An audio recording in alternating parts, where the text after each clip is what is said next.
Hey, got another free thing in the area we're going to. It's the Saltine Akuchi Art Festival. So we're going to go take a tour of some of the buildings and look around.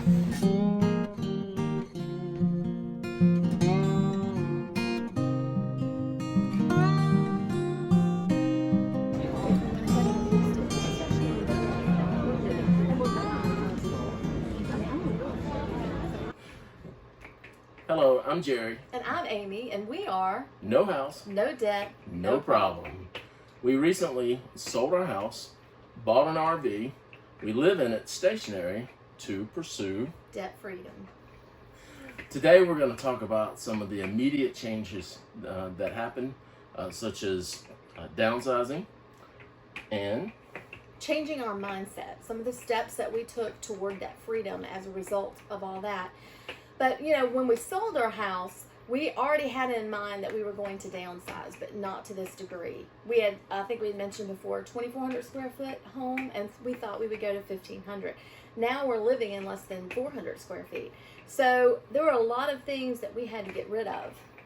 We initially sold our house. Like we said in the first video, we bought a small camper and planned to live in it just for a short time. So we put all our stuff, or most of our stuff, in storage. So when we decided to buy a bigger RV and do this lifestyle longer to pursue debt freedom, we realized that we still had a lot of stuff And left. did we have a lot of stuff? How big was our first storage building? It was 10 by 30. Packed to the max. Yeah. So this was, you know, we've been married 25 years, so this was 25 years worth of stuff. Just stuff we just had to have. Or so we thought. Yeah. I remember, tell them about your table. I think my table was probably the hardest thing to get rid of for me. It was the first thing that we had bought as a married couple that I had actually picked out for myself. It was the dining room table that I really wanted. And it wasn't all that special, but it was special to me. And of course, Jerry wanted to sell it when we moved because he didn't want to have to move the thing. And I was like, oh, no, we've got to have that table. That's a special table for me. And so that was probably the hardest thing. But then after we got to living in this, I was ready for it to go. Yeah, it was amazing when talking about downsizing, getting rid of all our stuff, the stuff we had to have. We would go back, I'd say about a month later, a month into this, we'd go back to the storage unit, walk through it, I'm like, oh yeah, the stuff I hadn't thought about, the stuff I had to have, I hadn't even thought about it. Now, what was the thing that you sold? This was kind of a little bit hard for you, I think. Yeah, so mine was a zero-turn mower. For years, I had a push mower. Then I upgraded to a self-propelled push mower. Yeah, and then I remember Amy got it at an estate sale. She found an old Craftsman tractor style riding lawnmower. Yeah, and it was old, but it worked. We were in the big time then. Yeah, that was nice. I wasn't pushing anything, just riding. And then right before we sold the house, we sold our house July 1st, and the previous September, I finally bought a zero-turn mower. It was a nice one. It was like a Husqvarna. Again, after 25 years of marriage, bought that fantastic mower. So yeah, my heart was a little sad to see that go, but I don't have to cut grass anymore. So it was a fantastic trade-off for me. And we used the money to pay off. That was our lowest credit card debt at the time. So we immediately paid that sucker off. Yeah, so. That was nice. That was really nice. What do you think, though, is one of the surprises of living in an RV? A good one and something maybe not so good? A good surprise. So I would say a good surprise about living in an RV for me was just how little I needed and how little, we've talked some about stuff, but how little in space that I needed. So really, somewhere to sit down, watch TV, read a book, work on something, work on your phone, whatever. Somewhere like a small table to do laptop work, and somewhere to sleep. Other than that, you know, for basic living, you could go outside. So that was a very pleasant surprise for me. Yeah, I think the same thing. How little I needed to really be content. I think I was telling Pastor David the other day, our founding pastor of our church would say, you can be happy in a hut, miserable in a mansion. And that's truly the way I feel, because all the stuff that I had to have that we've now gotten rid of, I don't even miss. No. Not at all. What about a challenging thing for you? For me, we live here with our youngest. He's still with us.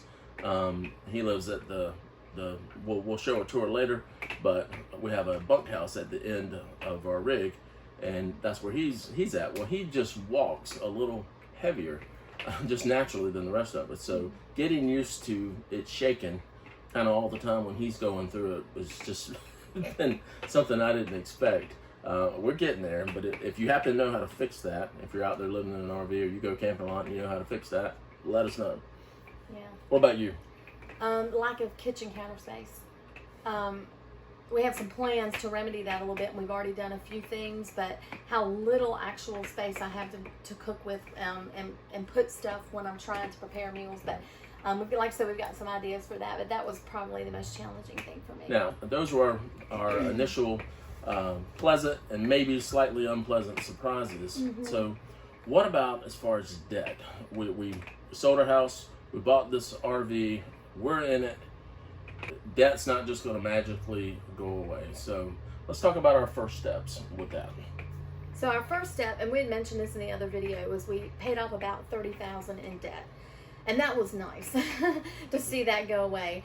Dave Ramsey always recommends $1,000. We've never had a $1,000 emergency. It always seemed more. Well, we did that one time for 6 hours, and then we had another one we had for a day or two. I mean, it just always seemed like when we had something that happened, it would be a transmission, or it wouldn't just be a flat tire. It would be something that we had to take care of. So we decided to up our emergency fund to $2,000, and so we had that.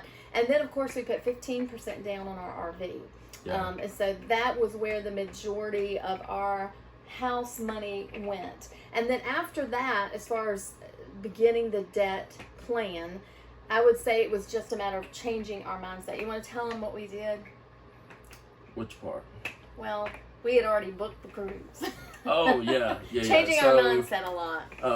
Amy's birthday falls near a holiday every year. So for the past 2 years, I've taken a couple days off, and we also had the following Monday off. So it just worked well. So for the last 2 years, we've taken a small 4-day cruise. Mm-hmm. Well, I had already booked this year's cruise several months ago, but I hadn't finished paying for it. I had put a small down payment on it. So I would say back in, I don't know if it was September or October, I don't remember when it was, but when we knew that we were serious about this, I remember talking and saying, we really, if we're serious about this, we should cancel this cruise.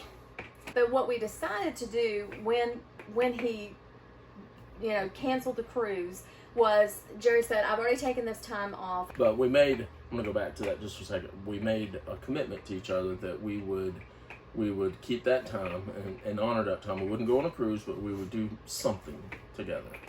So we wound up going to a local town about hour and a half from here, and it was a fantastic experience. We're going to put in a little bit of footage from it. We just happened to stumble across a couple of gyms that were free. Hey guys, it is Valentine's weekend, and we decided to do something cheap. We rode up to Helen, Georgia, and we found a cool little spot called, what's the name of this place? The Stovall Mill Covered Bridge. And there's the sign, and Oh, it's so pretty. there is the bridge.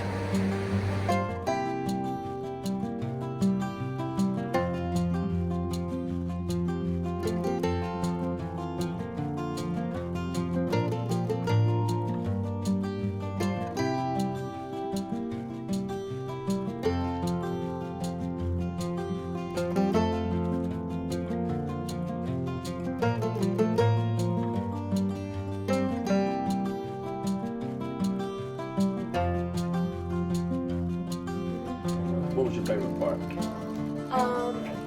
Seeing the local talent that people have. I don't feel like I have a lot of artistic talent, so we stumbled upon an art festival, which was really a lot of fun. And totally free. It didn't cost anything to get in. And so really, that was a good portion of one of our days that Yep. we spent. So that was a lot of fun. It was very cost effective.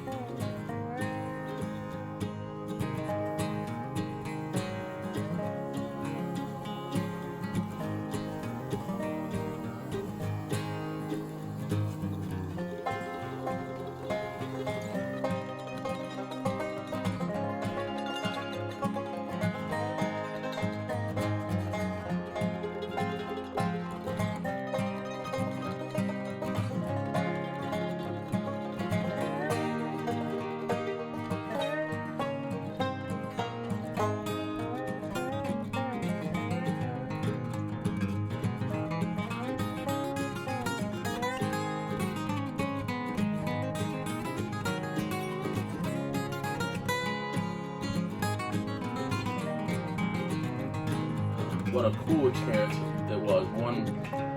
One lady, she made this unique pottery. I remember her saying, she said, "It's weird, isn't it?" I said, "No, it's not. It's not It weird. was It's unusual, unique." but it was cool. And she said, "I like that. It's unique." So we got to hang out with her for a few minutes, and then we talked to this other person who was, what is it called? Spinning. And she would spin the wool. I'm from Spirit Fiber Works, and we are kind of the anchor vendor here. We will have animals that we will be shearing periodically throughout the day, and we will have all kinds of other events. And she said she does that in school, so that was pretty neat. And I think for us, as far as debt freedom, it's easy to get comfortable when you're making ends meet, when you're making a decent income, and Yep, so you don't absolutely. feel the pressure of not having enough. So to us, it just meant changing our mindset. We could still find things to do, cheap or free until we get out of debt, but we just weren't going to continue doing what we did. Now, we justified those cruises because to ourselves because we didn't We usually go in didn't go debt. in debt for them. I don't think we ever went in debt for them, but we could have been using that money to pay off our other debt, which we didn't. Speaking of cheap or free entertainment, we're curious. We want to hear from you. If you have any ideas about cheap or free entertainment, please leave them in the comments below. Any suggestions on things you've done to get out of debt? Or Yeah, we'd love to any know. of that? Yeah, we'd love to know that as well, because we're learning and we're going through this. We've got some ideas from Dave Ramsey and other people that we listen to sometimes, but we're always open to suggestions. And also, anything, we said last time that we're doing one video a week. Anything that you want to know about. If you have any questions about either the debt side or the RV side, or both. Till next time, we'll see you later. I'm Jerry. And I'm Amy. This is Tabby. And we'll see you later. How do we do it before? I'm Amy. Oh, you started. Yeah, Hey. so, Yeah. All right. I'm. All right, here we go. Wait. All right. In this video, we're gonna This video we talk about the struggles of downsizing, or the process. yeah, you Is don't that- like anything negative, do you? It's all bad. That's me. We're all dying. We're gonna talk about. You gotta be more excited I now. will. Okay. I'm thinking. I can do both. Okay, and I'm Amy, and we are No no Debt. house. What is it? No house? No house, no debt, no problem. problem. Okay. All right, ready? Hello.